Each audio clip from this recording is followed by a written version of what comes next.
It's January 10th, 1901. The Hamels have been drilling for over 2 months. They're past 1,100 feet. Still, no breakthrough. Another 100, and they'll have to quit. Then,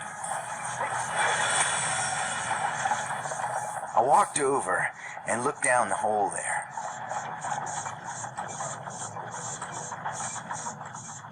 I sort of heard something kind of bubbling just a little bit, and looked down there, and here this frothy oil was starting up. It was just breathing like, coming up and sinking back with the gas pressure.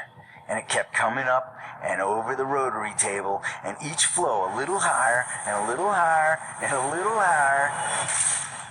this is a day that changes America forever.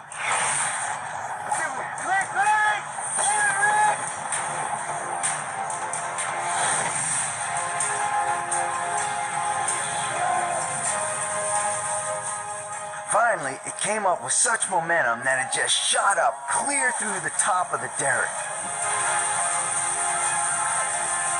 The geyser of crude oil shoots almost 200 feet into the air. The Hamels were hoping for 50 barrels a day. The well would soon be pumping out over 80,000, making the U.S. the largest oil producer in the world. Overnight, the backers funding the rig are nearly $40 million richer. The Hamel brothers become legends. The oil just burst out of the ground, and it spewed for days and days before they could bring it under control. It really marked the beginning of the petroleum age in the United States, and one could argue in the world as well.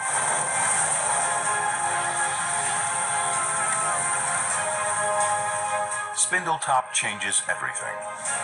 Oil production in the U.S. instantly increases 50%.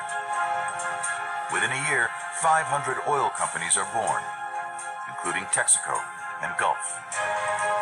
The price of oil plummets from $2 a barrel to 3 cents. It's cheaper than water, cheap enough to turn into gasoline. Around the turn of the century, millions of Americans live their entire lives within 50 miles of their home. Gasoline makes the U.S. mobile in ways never thought possible. Today, the average American drives the equivalent of 2.5 round trips to the moon. One man will seize the opportunity in cheap oil and change the face of the nation.